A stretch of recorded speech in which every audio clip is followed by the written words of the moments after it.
আমি তো ফারজানা রূপা না, আমি তো শাবান মাহমুদ না, আমি ইকবাল সুবানো না। সো আপনি মনে করেন না আপনার কথাবার্তা জনগণের বিরুদ্ধে যাবে, আর আমার যে সম্মানটুকু আমি অর্জন করেছি সেটা আপনার কারণে ন্যাংটা হয়ে তারপরে আপনার দলের পক্ষে কথা বলতে হবে, এটা আমি বলবো না, কখনই বলবো না। আপনাদের এই কেন্দ্রীয় নেতাদের অনেক ন্যাংটা করে দিতে পারি, খালি করি না ওই কারণে। অত ধান্দাবাজি করে তো খাই না, এখনো সপ্তাহে একদিন গাড়ি চালানো লাগে।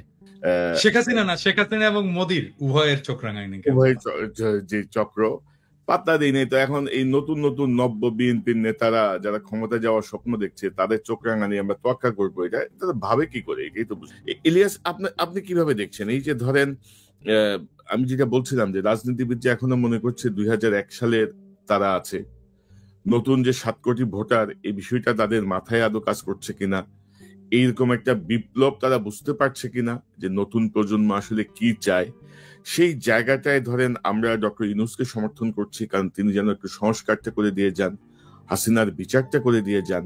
সেই জায়গাটায় আপনার পর্যবেক্ষণটা, আপনার বক্তব্যটা একটু শুনি আমরা। আমার অ্যালার্জিতে খুব সমস্যা হচ্ছে, খুব শর্টে বলে শেষ করি। সেটা হচ্ছে যে ধরেন আমি কথাগুলি কখনো বলি নাই, আজকে যেহেতু 3 জন আছে তো 3 জনকে নিয়েই কথাগুলো বলি। ধরেন পিনাকিদা যে কথাটা বললো যে আমরা বিএনপির শত্রু না, আমরা জিয়াউর রহমানের যে আদর্শ, সে আদর্শকে আমরা পছন্দ করি এবং সেই অনুযায়ী বাংলাদেশের রাজনীতি পরিচালিত হোক, সেটা আমরা চাই। খালেদা জিয়া দেশ চালিয়ে, তারেক রহমান তো দেশ চালান নাই কোনোদিন, যেহেতু খালেদা জিয়ার দেশ চালানো আমরা দেখেছি। খালেদা জিয়ার যেই পদ্ধতি, খালেদা জিয়া এই দেশকে নিয়ে ভারতের ব্যাপারে তার যেই চিন্তা চেতনা পলিসি ছিল, সেটাকে আমরা একদম 100% আমরা সাপোর্ট করি। তো বিএনপির সাথে এখন আমাদের হঠাৎ করে সমস্যাটা হয়ে গেল কেন? ধরেন আমার কথা যদি আমি বলি, আমি এই 5 তারিখের পর থেকে আজ পর্যন্ত আমার কাছে, মানে কনক ভাইও জানেন এই বিষয়গুলো, ওনার কাছেও আসে, আপনার কাছে তো, আপনি তো পিনাকিদা তো অলরেডি মানে বলেই যাচ্ছেন, বিভিন্ন জায়গা থেকে অভিযোগ একটাই, যারা আওয়ামী লীগের লোকজনের সাথে মিলেমিশে থাকতো তারা এখন উপরে, তারা এখন ওই চাঁদাবাজিগুলো করছে, তারাই সবকিছু দখল নিয়ে তাদের মতো করে চালাচ্ছে। সব জায়গায় একই অবস্থা। বিশ্বাস করেন বিএনপির ভাইয়েরা, আমার কাছে যত জেলার যত আসনের খবর আমার কাছে এসছে, আমি যদি একটা একটা করে খালি আমার আসনের কথা বলি, আমার চুয়াডাঙ্গারই যে অবস্থা, সেটা নিয়ে আমার সবকিছু করা শেষ, নিউজ বানানো শেষ, খালি দিচ্ছি না আপনাদের জন্য। কেন জানেন? কারণ আমরা যদি এখন বিএনপিকেই করি, ধরেন বিএনপি চাঁদাবাজি নিয়ে কথা হচ্ছে, আপনি অস্বীকার করতে পারবেন? আমরা বলি না, আমার চ্যানেলে আমি মনে হয় না আমি কেউ কোনোদিন শুনেছেন আমার মুখ থেকে আমি বলেছি যে বিএনপি চাঁদাবাজি করছে, কিন্তু করছে না।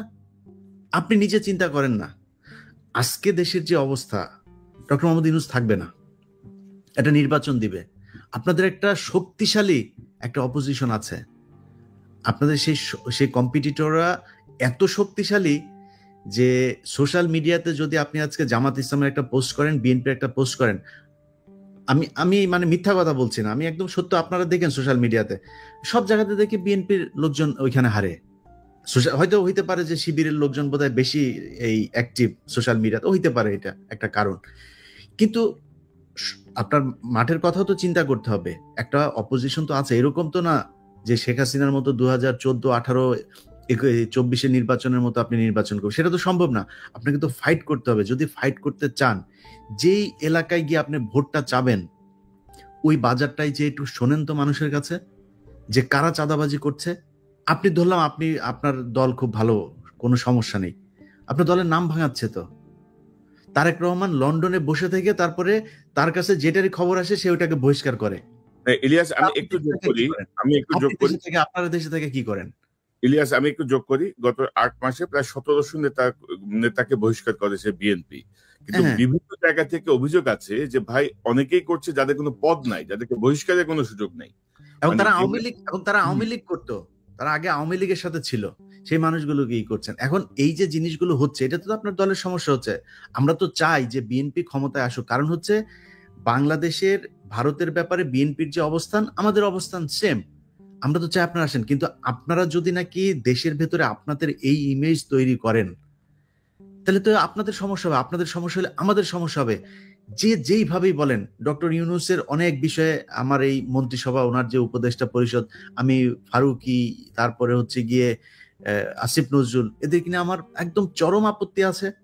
আমাদের অনেকের সারা দেশের মানুষের আছে আপত্তি, আমরা ওইখানে তাদের নিয়ে সমালোচনা করি। কিন্তু দেখেন এই যে আজকে যে আলোচনা, এই আলোচনার ভিতরে আমরা ডক্টর মোহাম্মদ ইউনূসের ব্যাপারে একটা বাজে কথা বলেছি? তার যে আমরা ফেসবুকে পোস্ট করেছে, চীনে গিয়ে তার যে সফলতা, থাইল্যান্ডে গিয়ে তার যে সফলতা, দেশে যে সফলতা দেখাচ্ছেন, রিজার্ভ নিয়ে, ঈদ নিয়ে, মনে হয় আজকে জীবনের প্রথম পুলিশ নিয়ে ভালো একটা রিপোর্ট করেছে। আমি কালকে আমার এখানে পোস্ট করেছি।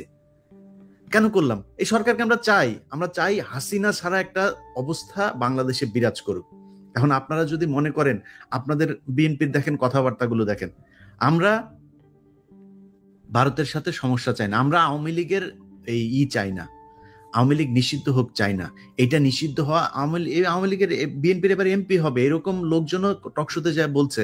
উনারা কারা আওয়ামী লীগকে নিষিদ্ধ করা? মনে হচ্ছে উনি আওয়ামী লীগের একজন লোক। আপনাদের কথা তো জনগণের বিরুদ্ধে যাচ্ছে। আমি তো ফারজানা রূপা না, আমি তো শাবান মাহমুদ না, আমি ইকবাল সুবানো না।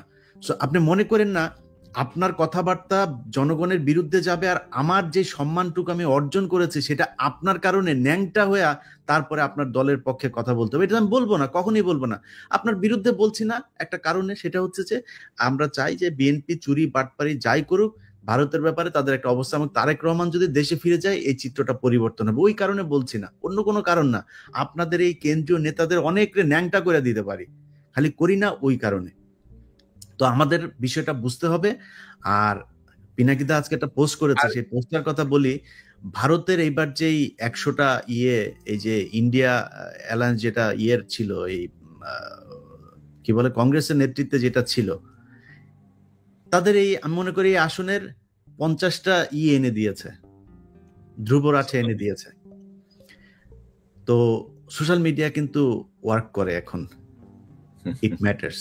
অতএব আপনাকে মাথায় রাখতে হবে যে মানুষকে এত অবজ্ঞা করে কথাবার্তা বলা ঠিক না। মানুষ এখন ভোট চাইতে ঘরে ঘরে যাবে না, মানুষ সোশ্যাল মিডিয়াতে, ফেসবুক, ইউটিউবে মানুষ ভোট দেওয়ার সিদ্ধান্ত নেবে, তার মাথায় ঢুকবে কি হচ্ছে সব দেখে তো মানুষ।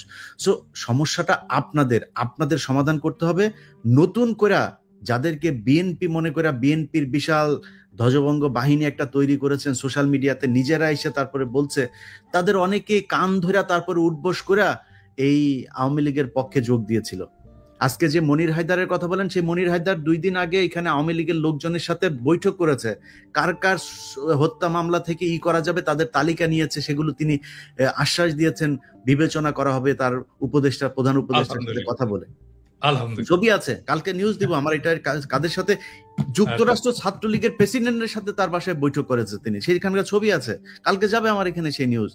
এটা করছেন আপনি। শাহেদ আলম, সেই শাহেদ আলমকে কার লোক আমরা চিনি না, তারা এখন আপনাদের লোক, তারা এখন নাকি তারা বিএনপির পক্ষ নিয়ে কথা বলে। অথচ তারেক এই শাহেদ আলম কয়দিন আগে বলেছে তারেক রহমানকে সে চিনে না। কি যেন এই মনির হায়দার আর শাহেদ আলম দুইজন পাশাপাশি চেয়ারে বসে টকশো করেছে, যে কি যেন লন্ডনে কে যেন একজন আছেন, কে যেন একজন আছে সাধারণ সম্পাদক, তারা আজকে বিএনপির লোক ভাই, আর আমরা হচ্ছে বিএনপি বিরোধী লোক। আরে ভাই আপনি আমাদের ধাক্কাইলে তো মির্জা ফখরুল তো বিএনপি না, মির্জা ফখরুল নিজে আওয়ামী লীগের। সো মির্জা ফখরুল আমার ধাক্কাইলে কি আমি জিয়াউর রহমানকে অবজ্ঞা করে কথা বলবো? আমি খালেদা জিয়াকে অবজ্ঞা করে, তারেক রহমানকে অবজ্ঞা করে কথা বলবো? আপনি এত বলদ পেয়েছেন, কথা বলবো না, সমস্যা নাই, কিন্তু ধাক্কায় একদিকে পাঠান কেন রে ভাই? আমি জীবনে কোনদিন আওয়ামী লীগ করবো নাকি? আপনি যত কিছুই করেন, আনলেস আপনি ইন্ডিয়ার পক্ষে কোনো অবস্থান নিচ্ছেন, আপনার বিরুদ্ধে আমি কখনোই যাব না। চুরি আমি এই 5 বছর আগেও বলেছি, আজকেও বলছি, 5 বছর পরেও বলবো। চুরি বিএনপির আজকে অনেক জায়গায়, ধরেন কিছু প্র্যাকটিক্যাল কথাবার্তা বলি, ধরেন একটা হাটের ইজারা আওয়ামী লীগের নেতাদের হাতে ছিল, আওয়ামী লীগ পলাতক, এখন ওই হাটটা তো চলতে হবে। হাট তো আর ডক্টর ইউনূস চালাবে না, স্বরাষ্ট্রমন্ত্রী চালায় না, বাণিজ্য মন্ত্রী চালায় না, তো হাটটা চালাবে কারা? এখন ইজারা যে নিয়েছিল সে পলাতক, আর বিএনপির লোকজন যা ওইখানে ওইটা দখলে নিয়েছে, তারা গিয়ে এখন ওইটার করে। এখন আপনার এগুলিরও চাঁদাবাজি হিসাবে মিডিয়াতে প্রচার করা হচ্ছে। এখন কেন প্রচার করা হচ্ছে? এর কারণ হচ্ছে, কনক ভাই শুরুতে একটা কথা বলেছেন যে মিডিয়া সেইভাবে প্রচার করছে না। আপনি তো মিডিয়ায় সব জায়গায় তার লোক বসায় রেখেছেন, সে করবে কেন?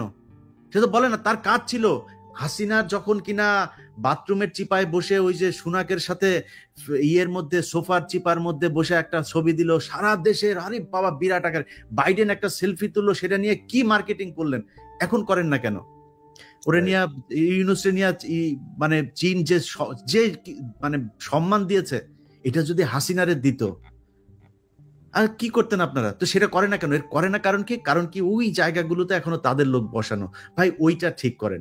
ওগুলি যদি ঠিক করেন, পিনাকি, ইলিয়াস, কনক সারোয়ার এদের কাছে আসতে হবে না মানুষরে। আপনি যখন দেখবেন যে সোশ্যাল মিডিয়ার আমাদের 5 মিলিয়ন সাবস্ক্রাইবার কেন? কিসের জন্য? মানুষ দেখছে কেন আমাদের ভিডিও? কিছু আছে নিশ্চয়ই।